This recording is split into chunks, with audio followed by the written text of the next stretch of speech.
Hello, bienvenue sur ma chaîne, la chaîne dans laquelle on parle d'entrepreneuriat, de projets, de concrétisation et un peu de make-up aussi. Pour ceux qui ne me connaissent pas encore, je m'appelle Dean et aujourd'hui on va parler de 6 étapes clés à ne pas négliger si vous souhaitez vous lancer dans l'entrepreneuriat. Alors je sais que beaucoup d'entre vous sont impatients de se lancer et ont hâte de commencer, mais ce que je recommande avant de lancer son entreprise, c'est quand même de se préparer, et pour ça il y a certaines étapes à respecter, on va en parler tout de suite pour ne pas vous planter tout simplement. Donc ce que je vous propose, c'est de commencer maintenant.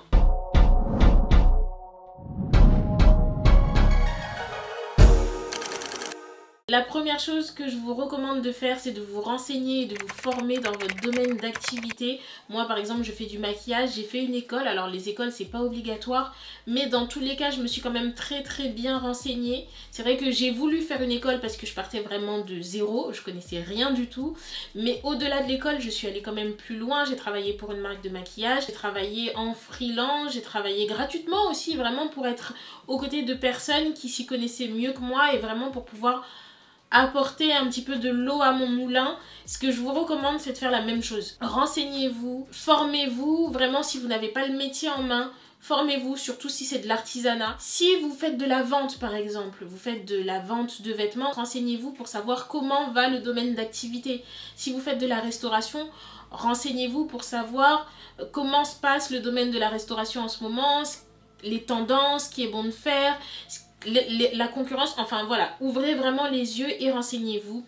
Ouvrez internet et renseignez-vous, déplacez-vous, allez voir, formez-vous. Au-delà du fait d'être passionné, parce que c'est vrai qu'il faut être passionné, mais il faut également se former. Une fois que vous avez votre métier en main, c'est bien sûr d'avoir un projet. Prenez une feuille et un stylo et notez toutes vos idées. Moi j'ai toujours par exemple mon petit carnet avec moi où je note vraiment toutes les idées qui me passent par la tête. Ce que j'ai fait, c'est que j'ai d'abord commencé par peser le pour et le contre. Le pourquoi je voulais me lancer dans l'entrepreneuriat, qu'est-ce qui me rebutait. Est-ce que c'est parce que je voulais avoir le total contrôle de mon emploi du temps? Est-ce que c'était pour avoir une indépendance financière? Est-ce que c'était pour travailler plus, travailler moins, etc.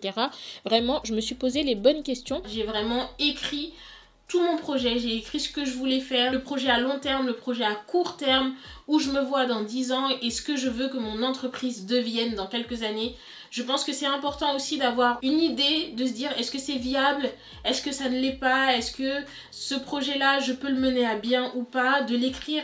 Ça devient, en fait, ça devient beaucoup plus concret quand vous l'avez écrit, ça devient quelque chose de matériel et là, vous pouvez peser le pour et le contre et vous dire ok, ça va fonctionner, ça peut ne pas fonctionner, qu'est-ce que je vais faire pour que ceci fonctionne, etc. etc. Donc vraiment, la première chose, je le répète, formez-vous à votre métier. Et la deuxième chose à faire, faites un projet, écrivez-le et décrivez-le vous. Voilà. Une fois que vous êtes formé et que vous avez votre projet en main, ce qu'il faut absolument faire, je le mets en gros, absolument faire, c'est une formation à la création d'entreprise. Alors, il y a des formations plus ou moins longues, il y a des formations de 5 jours, il y a des formations de plusieurs mois, mais je vous recommande quand même de savoir ce que c'est que l'entrepreneuriat. Vraiment, nous on va l'aborder dans la chaîne, mais c'est vrai que être au contact d'autres entrepreneurs ou d'autres futurs entrepreneurs qui vont vous parler de leur métier, c'est important, et qui vont vous parler du démarrage, comment commencer, le statut juridique, etc. Il n'y a rien de mieux qu'une formation pour ça parce que vous êtes directement plongé dedans. En France, vous avez énormément de formations qui sont proposées. Vous avez des formations qui peuvent être prises en charge par l'État, prises en charge par le Pôle emploi. Il y a des formations qui vont être payantes. En fait, vous allez devoir allier deux métiers. Votre métier ou ce que vous voulez vendre ou ce que vous voulez faire au métier d'entrepreneur. Et les deux vont devoir faire un bloc ensemble pour que vous puissiez vraiment exceller et devenir des entrepreneurs à succès.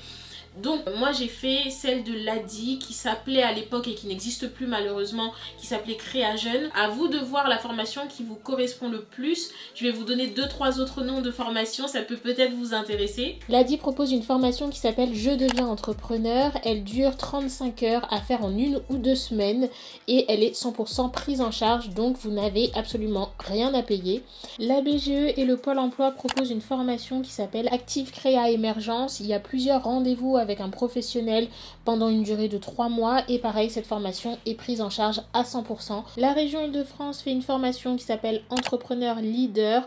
Ça va durer entre 12 heures pour un conseil personnalisé sur son projet à 3 ans de coaching avec un professionnel. Du coup, cette formation, elle coûte entre 70 € et 90 €, mais elle peut être prise en charge si par exemple vous êtes au RSA. Moi, j'ai fait des formations avec ces 3 organismes, mais je vous mets une liste d'autres formations en barre d'infos. Donc voilà, formez-vous, vous allez être encadré de personnes qui vont avoir un regard sur votre projet et vous dire voilà, ça va cartonner parce que tu apportes ça en plus, ou ça va moins fonctionner parce que financièrement c'est pas jouable, etc.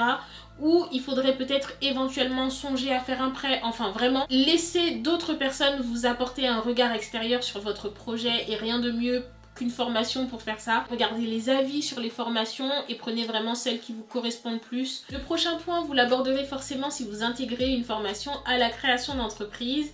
Il s'agit du business plan. Je ferai une vidéo dédiée parce que ça demande vraiment un focus dessus. Au tout début, on a parlé d'idées, de projets, on prenait des notes, etc.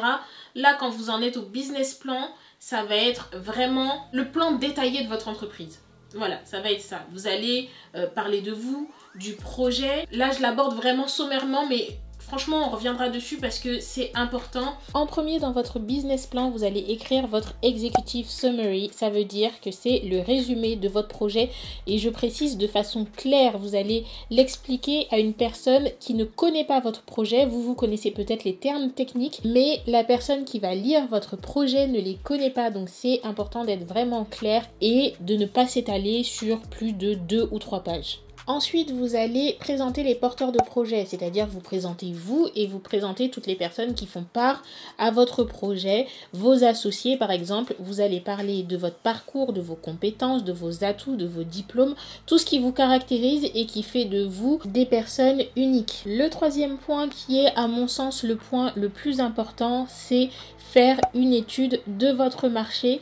Vous allez étudier l'offre, la demande, vos clients, vos concurrents. Il faut vraiment faire une enquête poussée. Vous pouvez aller sur le terrain pour questionner vos potentiels clients pour savoir vraiment s'ils sont prêts à acheter votre produit. Vous pouvez faire des enquêtes via Google, mais ne négligez vraiment pas cette partie. Une fois que c'est fait, vous allez pouvoir définir votre stratégie commerciale, ce que vous allez vendre, le prix, où et comment vous allez le vendre. Est-ce que vous allez le vendre à distance via internet ou est-ce que vous allez avoir un food truck par exemple, et comment c'est votre stratégie de communication. Est-ce que vous allez en parler via les réseaux sociaux, est-ce que vous allez donner des flyers? Tout ça, il faut l'expliquer dans le business plan. Étape suivante, vous allez pouvoir définir vos prévisions financières. Moi, c'est la partie qui a été la plus compliquée pour moi, mais vous allez devoir faire un budget prévisionnel.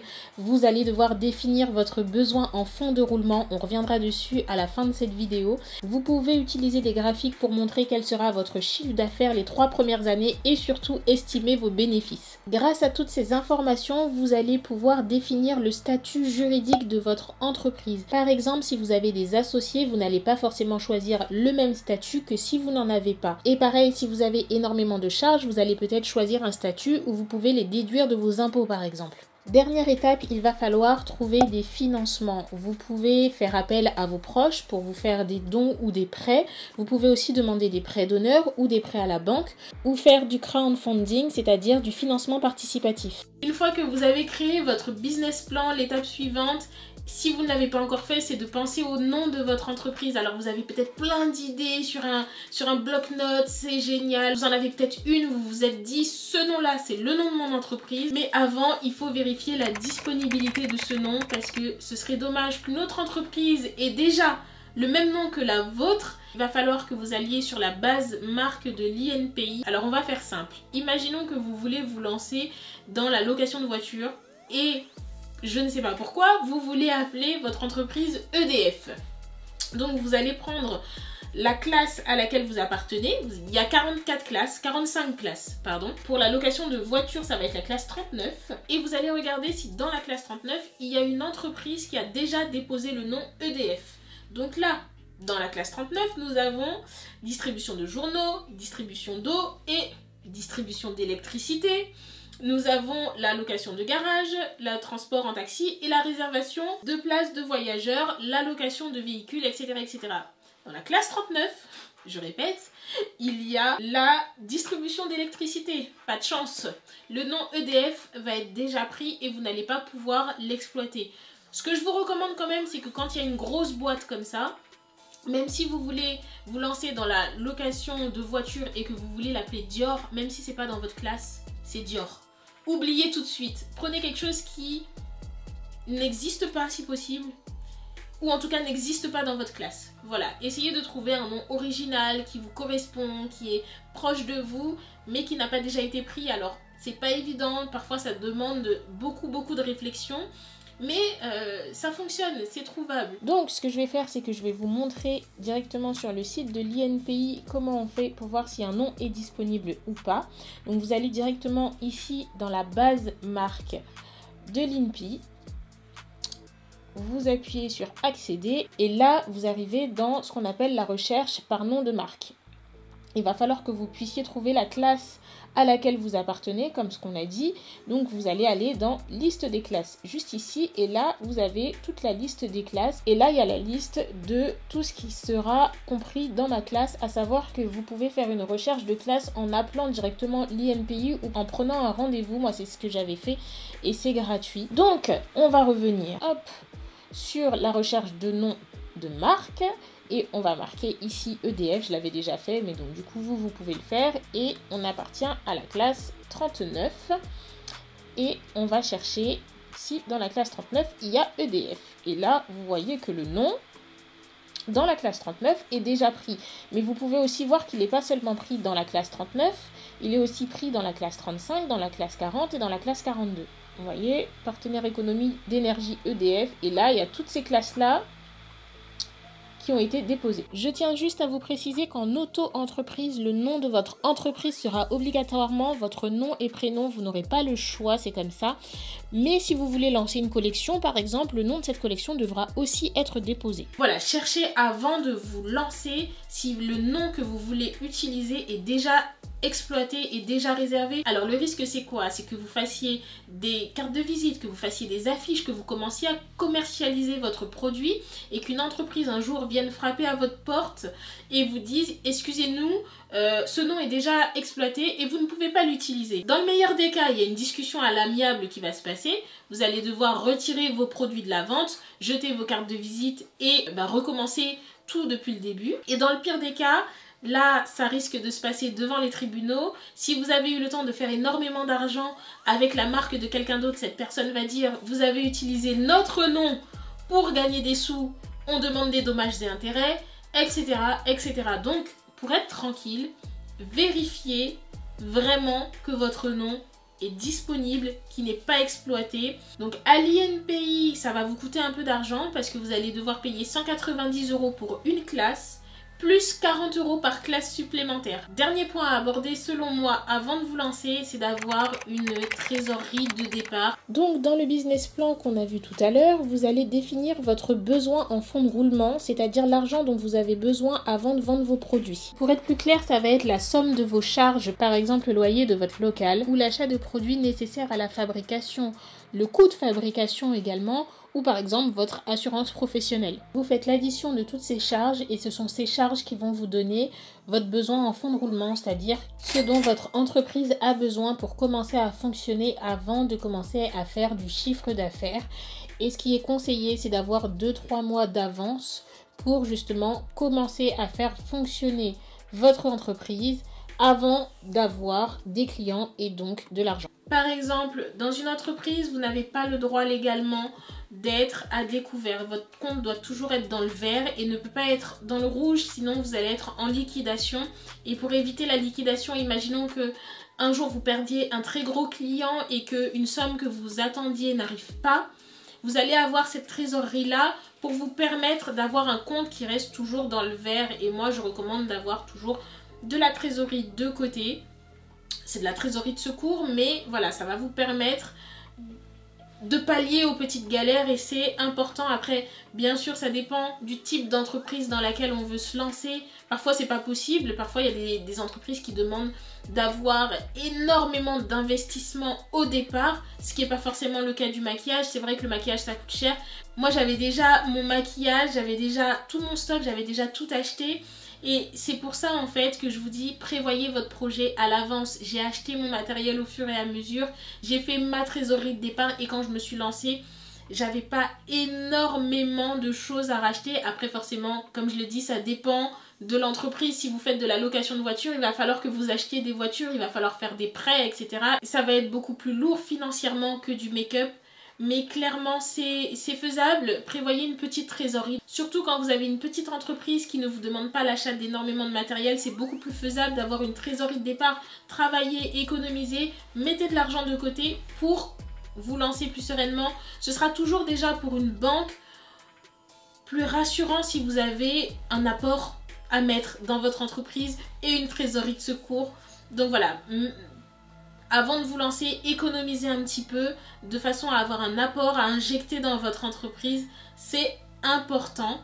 Et voilà, et quand vous avez ces points-là, vous pouvez envisager de lancer votre entreprise. On arrive déjà à la fin de la vidéo. J'espère qu'elle vous a plu, qu'elle vous servira, que vous pourrez préparer votre projet de façon un peu plus concrète, que vous pourrez vous lancer. Surtout, n'hésitez pas à me mettre en commentaire si vous avez une formation qui vous plaît, que vous avez faite, que vous voulez faire, etc.